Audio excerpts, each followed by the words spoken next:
¿qué estábamos viendo? ¿No es cierto? Nosotros estábamos viendo aquí la gallinita, que alguien se quedó con ganas de ver a esta pobre gallina acá. El gradualismo nos dice, chiquillos, que dentro de la selección natural, las especies evolucionan gradualmente, que era lo que proponía Darwin. Darwin decía que la evolución no era un proceso rápido y espontáneo, ¿no es cierto? Sino que en la selección natural de una especie, como en estas mariposas, en este caso, ¿no es cierto? Por efecto de la presión del ambiente, esta mariposa podía diverger en dos especies distintas gradualmente a medida que la información genética se va traspasando de una especie en otra. Entonces se supone que esta especie original de mariposa, por efecto de mutación genética, transfirió sus caracteres heredables a los descendientes y aquí se formaron dos líneas evolutivas a partir de un solo progenitor. Ahora, ¿por qué este progenitor evolucionó de esta manera? Simplemente porque seguramente las condiciones ambientales de alimentación y reproducción hizo que esto fuera de ese modo. Por lo tanto, aquí de esta especie de mariposa, gradualmente a través del tiempo, por eso aquí se pone una línea de tiempo, esta especie evolucionó, ¿no es cierto? Y por especiación, eso se llama especiación, se convirtieron en dos especies distintas. Y en este caso acá tenemos una hembra, ¿no es cierto?, que está seleccionando con qué macho ella se va a reproducir. En este caso ella tiene tres opciones, tiene uno, ¿no es cierto?, de bajita calidad. Ustedes pueden ver que aquí el pobrecito es bien feito, tiene poquitas plumas, sus plumitas son feas, por lo tanto no tiene ninguna opción porque ella no lo va a elegir. En este caso, este pollito que está aquí, ¿no es cierto?, es un poquito mejor que el anterior, pero tampoco tiene todo lo que la hembra necesita. Ustedes ven que en estructura física es pequeño, ¿no es cierto? Y sus colitas y sus plumitas no son muy exuberantes, por lo tanto tampoco lo va a aceptar para reproducirse. Y en tercera instancia tenemos a este macho acá. Ustedes pueden ver un macho exuberante, con plumas llamativas, ¿no es cierto? Con harta diferenciación sexual. Por lo tanto, este sujeto probablemente sea el elegido para la reproducción, dejando a los demás sin opciones de poder transmitir su información genética. ¿Qué asegura esto? Esto asegura que solamente los que tienen mejor ADN o un ADN más adecuado puedan ser capaces de reproducirse. En este caso, en la mayoría de los animales se produce este efecto. Los machos tienen que competir entre ellos para que las hembras los elijan para la reproducción.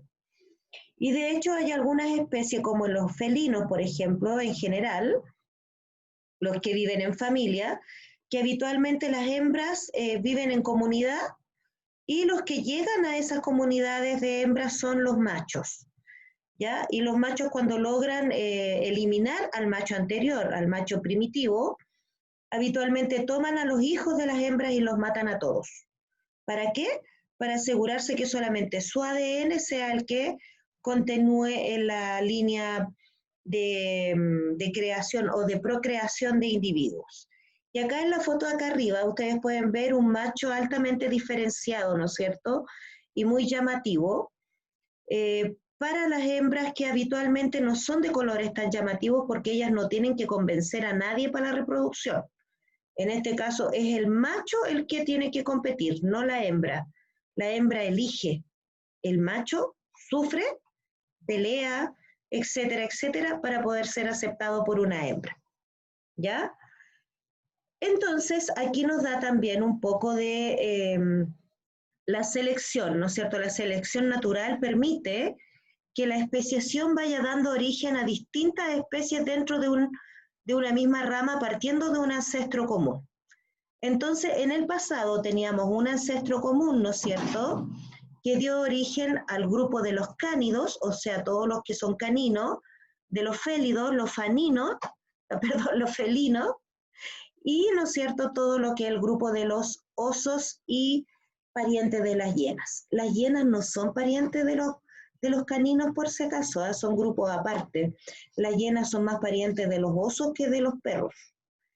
Entonces, aquí por especiación también tenemos que este ancestro común por mutación, dio origen a estas 3 líneas, y estas 3 líneas entonces dieron origen a las especies que existen actualmente. Entonces, del ancestro común, por especiación, dieron origen a los cánidos, los felinos, y los hiénidos y los úrsidos. Los úrsidos es toda la familia de los osos. Y los hiénidos, obviamente, de las hienas, ¿no es cierto? Felinos tenemos más variedad. Y los cánidos, donde también se incluyen aquí estos perritos salvajes africanos. ¿Bien? Entonces, esto es especiación por gradualismo. El gradualismo nos indica que la evolución demora varios miles de años en ocurrir. ¿Por qué? Porque la información genética se va transmitiendo de generación en generación y esos genes más aptos van repitiéndose en la población, dejando de lado los que no sirven, permitiendo que solamente algunas especies puedan evolucionar y otras definitivamente, ¿no es cierto?, desaparecer. Porque en este caso el ancestro común desapareció, pero dejó como herencia un buen legado de especies nuevas. ¿Ya? Un ejemplo de selección natural la podemos encontrar en este dibujito que yo le puse aquí de los peces, ¿no es cierto? Donde acá tenemos una comunidad de peces porque tenemos peces grises y los peces amarillos que son más llamativos, ¿ya? Entonces aquí la especiación va a ir por de acuerdo a los rasgos morfológicos, o sea, cómo es la figura, color, característica del animalito en particular.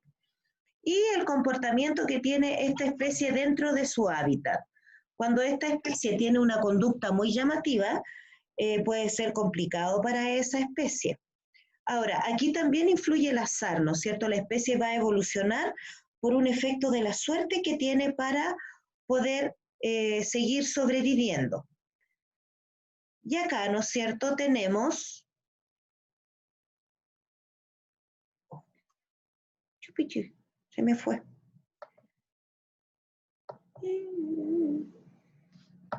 Espérense. Yo y mi computador no nos queremos.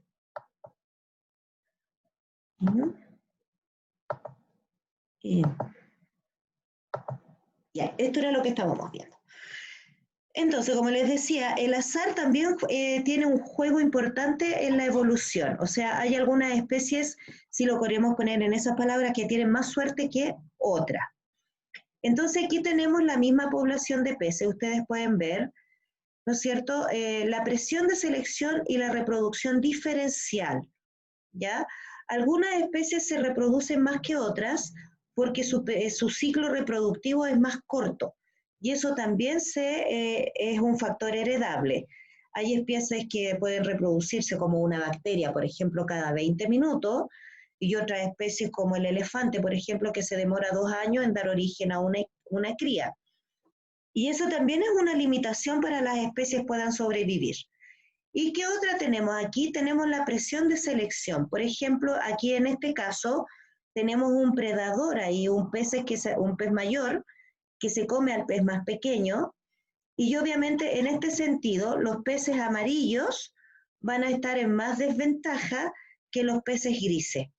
¿Por qué? Porque el pez amarillo es más llamativo, por lo tanto el predador lo puede ver con mayor facilidad. Eso que permite que esta especie gris se pueda esconder, ¿no es cierto?, y pueda pasar desapercibido ante el cazador. Por lo tanto, en este caso, si los peces amarillos no se reproducen en gran cantidad, van a tener menos opciones de evolucionar que este pez gris que está por ahí escondidito, ¿no es cierto?, y que no se ve a los ojos del predador. Y esa también es una característica. Algunos animales o plantas que son muy afectados por los predadores suelen tener colores poco llamativos, a menos que sean venenosos. Los animales o hongos, por ejemplo, los hongos muy coloridos son habitualmente hongos venenosos. Y la serpiente, mientras más colorida la serpiente, más peligrosa es. ¿Ya? Después tenemos la herencia. Entonces, en la herencia, ¿no es cierto?, todos los rasgos son heredables. Pero en este caso, los rasgos que son más positivos para la especie son los que se heredan, dejando de lado, ¿no es cierto?, los rasgos que son menos favorables. En este caso, si ustedes ven, la población de peces gris aumentó en relación a la población de peces amarillos. Por lo tanto, lo más probable es que estos peces oscuros tengan una información genética mucho más favorable que la de los peces amarillos, ¿ya? Entonces, en este caso, la característica más apropiada para este hábitat es que los peces sean de colores oscuros porque quedan menos expuestos a los efectos de la predación. Por lo tanto, esta característica que es favorable para estos animalitos va a ser transmitida a la descendencia a través de la reproducción, ¿ya? Y es probable que los peces grises se reproduzcan mucho más que los peces que son de colores más brillantes, ¿ya? Por lo tanto, lo más probable es que si esta tendencia continúa en este hábitat, lo más probable es que el pez amarillo desaparezca y se quede en mayor proporción, ¿no es cierto?, el pez oscuro. Entonces, ¿la selección natural ocurre al azar? No, porque las especies se van adaptando al hábitat donde ellas se encuentran, ¿ya? Y también, ¿no es cierto?, el hábitat va a seleccionar en cierta medida a las especies que habiten ese espacio geográfico. Por ejemplo, aquí yo les puse una fotito de un lagartito, ¿no es cierto?, con una planta desértica, porque estas especies están adaptadas para vivir en este hábitat. Y esa adaptación también se transfiere a través de la información genética. Por lo tanto, estos animales y estas plantas están adaptados, por ejemplo, para tolerar altos rangos de calor. Acuérdense que en zonas desérticas pueden haber más de 40 grados en el día y menos de 10 grados en la noche. Por lo tanto, estas especies tienen que adaptarse a vivir en ese hábitat. A la poca cantidad de agua que existe en este hábitat también, ¿no es cierto? La deshidratación es una limitante que tienen muchas especies para vivir en hábitats como este, ¿no es cierto? Y por lo tanto estos animales están adaptados para eso. Habitualmente, por ejemplo, las plantas desérticas no tienen hojas, si ustedes se fijan ahí, sino que tienen espinas. Y las espinas son hojas modificadas. ¿Para qué? Para evitar que el vegetal pierda agua. Y en el caso de estos reptiles, por ejemplo, estos reptiles, en general los reptiles no tienen grasa porque no la necesitan, ¿ya? ¿Por qué? Porque ellos como ellos dependen de la temperatura externa para calentar su cuerpo, ¿no es cierto? O sea, son heterotermos, no requieren guardar grasa como los mamíferos que sí tenemos que guardar grasa para evitar la pérdida de calor. Él no tiene que ocuparse de producir calor, sino que simplemente la capta del medio natural. Y además, ¿no es cierto?, tienen adecuaciones. Por ejemplo, miren las patas con dedos largos que le permiten no entrar en contacto directo con el suelo caliente. Y sí le permite, ¿no es cierto?, poner una pancita en una piedra cuando hace mucho frío. Entonces, estos animales y plantas están adaptados para sobrevivir a ese ambiente, ¿ya? Entonces aquí, ¿quién selecciona los organismos que sobrevivan? Aquí nosotros ya sabemos que el creacionismo no corre y por lo tanto no hay un alguien, sino que hay una fuerza de selección, ¿ya? Y en este caso la fuerza de selección, chiquillos, está dado por los factores ambientales donde habita esta especie, que le van a dar los rasgos, características o propiedades para poder sobrevivir a ciertos hábitats. Entonces, por ejemplo, aquí yo les puse un depredador muy particular que es la mantis. Esta mantis que yo les puse acá tiene una propiedad que es característica de ella, que es capaz de mimetizarse al hábitat donde está. Entonces su cuerpo, dependiendo del hábitat donde ella esté, va a desarrollar algunas adaptaciones. Por ejemplo, miren, esta mantis puede desarrollar adaptaciones donde su cuerpo parezca una hoja o donde incluso hay algunas mantis que se suelen confundir con una flor. Y a esa característica se le llama mimetismo, ¿ya? Y ese también es un factor de selección.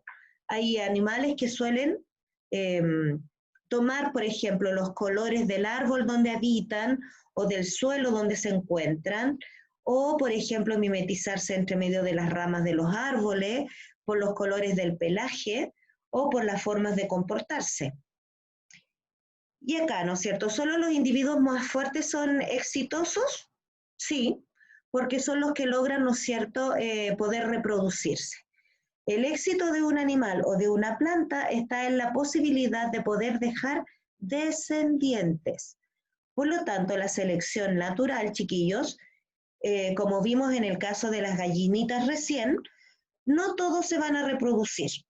Por lo tanto, ¿qué genes se van a desarrollar? Solamente la de los sujetos más aptos.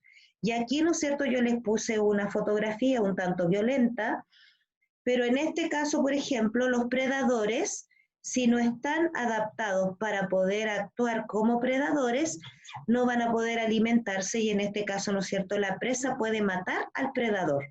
Y eso también va en los factores genéticos.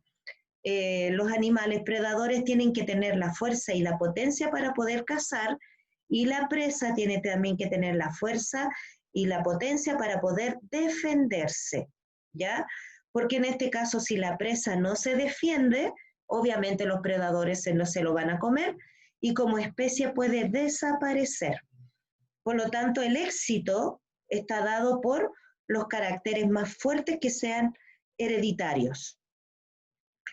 Entonces dice, ¿la evolución hace sujetos perfectos? No, no existen organismos perfectos. Todos los seres vivos, plantas, animales, hongos, microorganismos, ¿no es cierto?, tienen algún tipo de defecto. Pero a pesar de que tienen defectos, sí pueden ser los más aptos para sobrevivir y dejar descendencia. Por ejemplo, aquí yo le puse este animalito, ¿no es cierto?, que es un camaleón. Y a pesar de que el camaleón es un animal de movimientos lentos y uno podría pensar que es un animal torpe, tiene una gran capacidad de mimetismo. Ustedes pueden ver este camaleón aquí con diferentes tonalidades en su cuerpo. Esos pigmentos, chiquillos, están dados por unas células especiales que se llaman melanóforos. Pero este camaleón tiene la posibilidad de cambiar su color en los melanóforos porque se tiene que adecuar a su hábitat, de lo contrario viene un predador y se lo come. Y otra propiedad que tiene este camaleón, que yo también se las puse aquí porque es una característica interesante que tiene este tipo de reptil, es que puede mover su ojo en 360 grados. O sea, puede dar vuelta el círculo completo. Por lo tanto, él puede con un ojo estar mirando hacia el frente y con el otro estar mirando hacia atrás, hacia abajo o hacia arriba. Y esa también es una adaptación que le permite sobrevivir. O sea, puede ver y mirar y determinar si es que tiene un predador cerca. ¿Ya? Y esa es una adaptación interesante que presenta este organismo para poder sobrevivir a sus predadores y al ambiente donde se encuentra. Y por lo tanto, si él presenta una alta gama de colores, lo más probable es que si una hembra observa esta propiedad que él tiene, lo vaya a elegir para generar descendencia. Ahora, ¿por qué las especies en peligro de extinción no se adaptan para sobrevivir? Bueno, actualmente, ¿no es cierto?, las especies no se adaptan porque el hábitat, el ambiente en general, está siendo muy alterado, muy afectado por la acción humana, partiendo desde la contaminación, ¿no es cierto?, la deforestación, la caza indiscriminada, el uso del hábitat de las especies para cultivos agrícolas, por ejemplo, como en el Amazonas. En el último gran incendio que hubo en el Amazonas, ¿no es cierto?, dicen que fue básicamente para quemar la selva nativa y poder usar esos terrenos para explotación de yacimientos de petróleo que hay bajo del Amazonas, ¿ya? Pero de Esto me enferma. tipo, Ok. los intereses económicos siempre interesan más que la naturaleza. Ante una planta o un animal, siempre la plata manda. Pero de todas maneras, si una especie, ¿no es cierto?, si supongamos que no hay acción humana, supongamos que los humanos no evolucionaron y se quedaron como Homo habilis nomás. Si estas especies no desarrollan características propias para adaptarse a su hábitat, naturalmente podrían extinguirse. Y aquí yo les puse una serie de especies que tienen muchas adaptaciones, que han desarrollado en millones de años, ¿no es cierto? Y que actualmente lamentablemente están en peligro de extinción porque su hábitat ha sido destruido. Por ejemplo, los osos polares tienen una adaptación bien graciosa porque ellos nosotros los vemos blancos, pero en el fondo de la piel, ¿no es cierto?, tienen un pelaje negro que les permite captar la luz del sol. Los tigres son rayados porque esas rayas les permiten mimetizarse en la selva donde ellos habitan. Aquí estos corales tienen colores brillantes porque de esa manera atraen a los peces que les ayudan a fecundar corales vecinos. Por si acaso los corales son animales, ¿ah? No son plantas, son animales de aguas tropicales. Entonces, cuando llegan los peces aquí, esos peces les ayudan a dispersar los óvulos y los espermios para que se puedan fecundar en el agua. Ellos tienen fecundación externa, o sea, se fecundan fuera del cuerpo de los papás. Por lo tanto, aquí afuera se forman los corales pequeñitos que después se adhieren a las rocas. Los marsupiales, que nosotros acá en Chile también tenemos marsupiales, tenemos un marsupial chiquitito que se llama el monito del monte, tienen una característica, ellos no tienen útero, las hembras, pero sí tienen una hembra marsupial. Entonces, cuando la hembra va a criar a su bebé, este bebé abandona el conducto reproductor, sale por la vagina y trepa y se mete dentro de la bolsita o dentro del marsupio. Y dentro del marsupio de la cangura hay unas pequeñas tetillas que son las glándulas mamarias primitivas.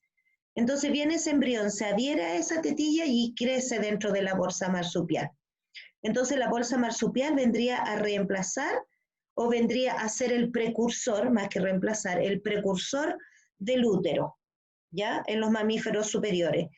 Y acá los elefantes, ¿no es cierto?, que por ser animales de gran tamaño, demoran mucho tiempo en desarrollar un nuevo individuo. Entonces esa también es una limitante de evolución, porque este elefantito se demoró 2 años en salir del útero de su madre.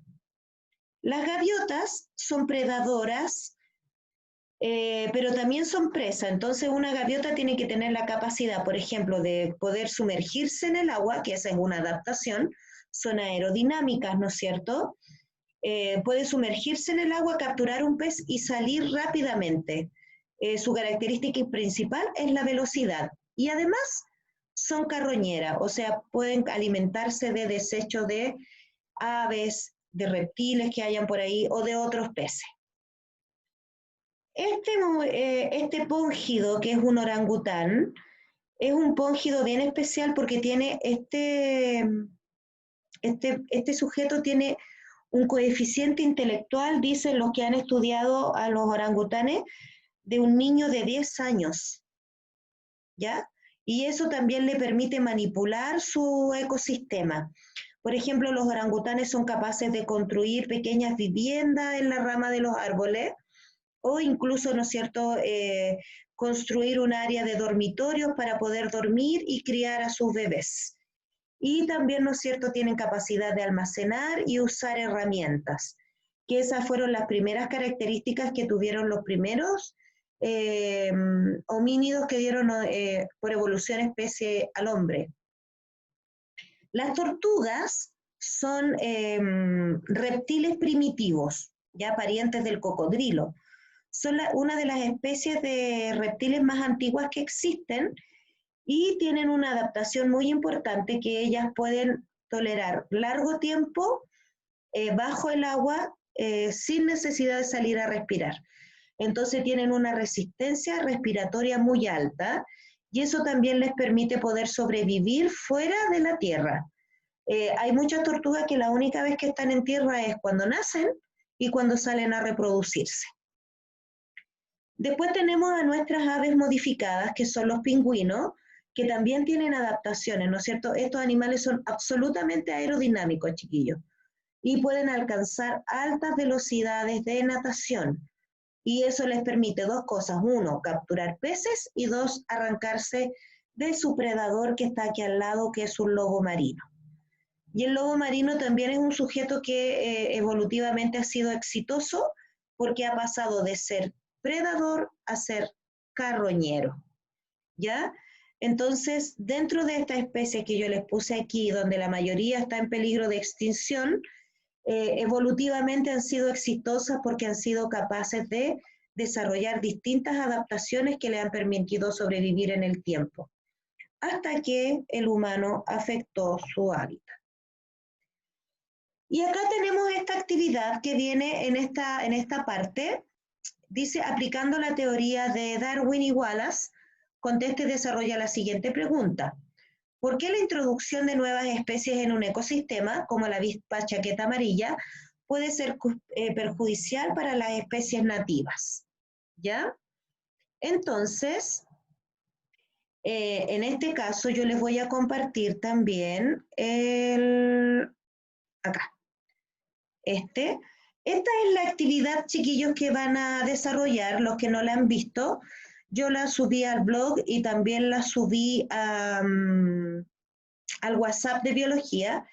Y es una actividad relativamente sencilla que tiene que ver con lo que hemos estado estudiando hasta ahora. Acá yo les puse enviar con su nombre a mi correo y la máxima fecha es el 17.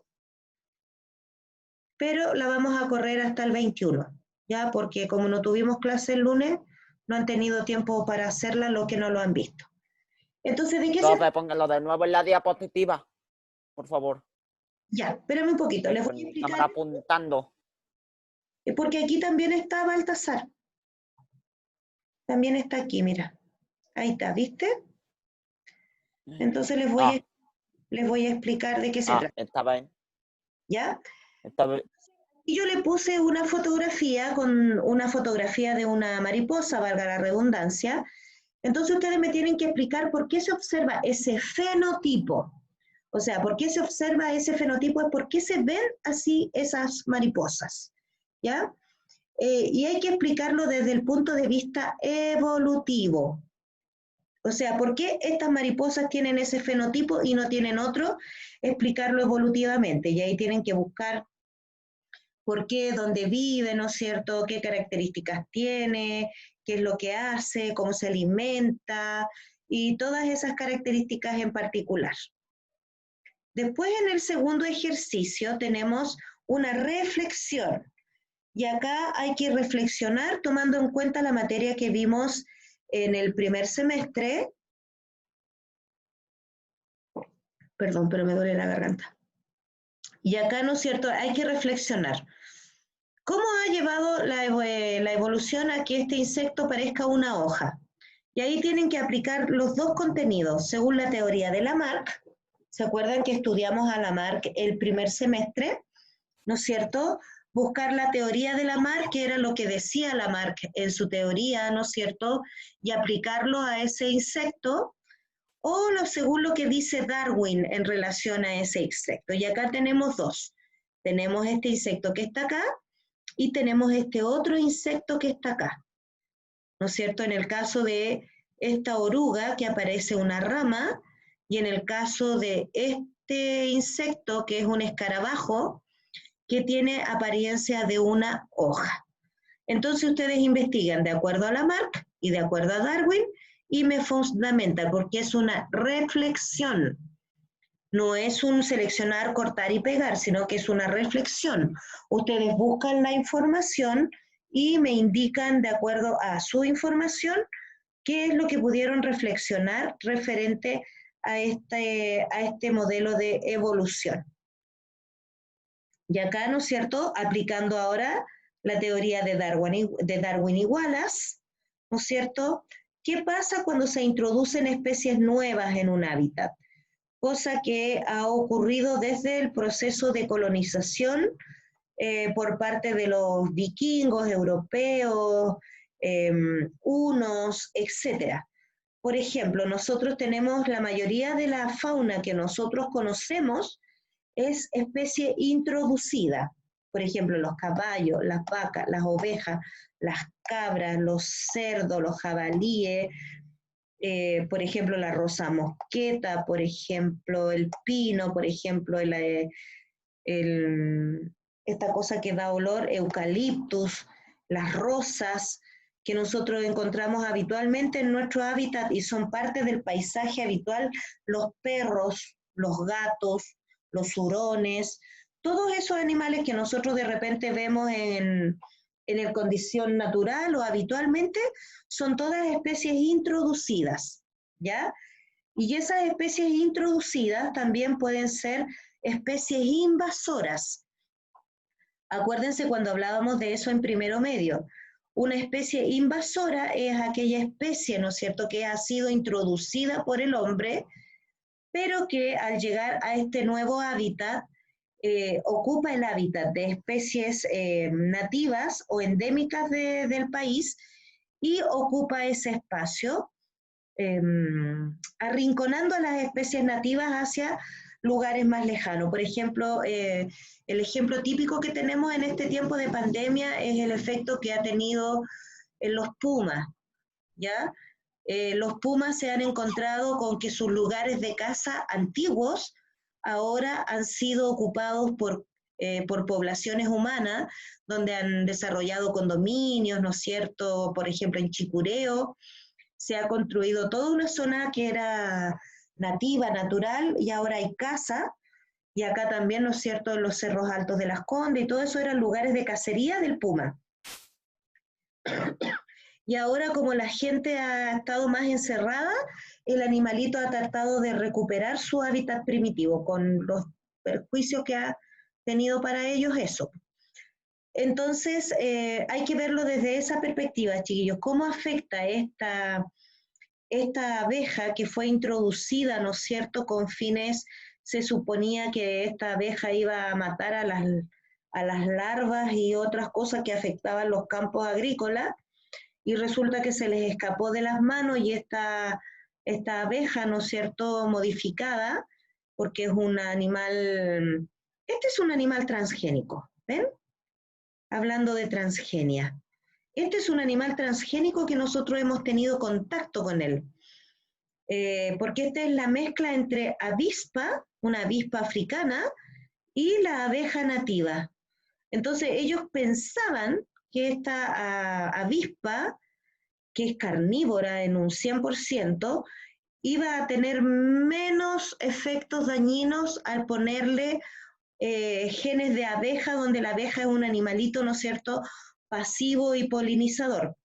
Pero no fue así, porque esta avispa llegó aquí, ¿no es cierto?, y encontró un hábitat sin predador, primero. No hay predadores para la avispa chaqueta amarilla, y al no haber predador, eso le dio la posibilidad de colonizar un ecosistema nuevo y ser una especie ahora invasora. Porque ahora, ¿no es cierto?, el remedio es peor que la enfermedad. La avispa esta arrasa con cuanto animalito, insecto e incluso pequeños roedores encuentra en su camino, porque ataca en sola y ataca también, ¿no es cierto?, en grupo. Pueden matar un guarén, pueden matar un gato, hasta un perro chiquillo. Ese nivel de agresividad tiene, ¿ya? Entonces, esta es la actividad, chiquillos, que van a enviar. Es una actividad relativamente fácil, es corta. Yo les voy a subir el PDF para que lo tengan y, y puedan desarrollarlo. ¿Ya? ¿Alguna duda, consulta, pregunta, chicuelos? ¿Chicuelas? Oigan, chiquillos, Ya, profe. acuérdense de mandarme los trabajos atrasados, tanto del biología común como del biología electivo, ¿ya? Porque ustedes saben que las cosas, las informaciones cambian todos los días y capaz que de un día para otro nos digan, no sé, que tienen que dar exámenes los que no han mandado los trabajos y tengan que encontrarse con esa desgracia. ¿Bien? ¿Ninguna pregunta, duda, consulta, chiquitos? No, profe. Ya. Ya voy a revisar el video, chiquillos, que me dicen aquí. Ya, lo voy a observar. Lo voy a revisar y si no, les voy a cambiar por un video nuevo. ¿Ya? Entonces ha sido un gusto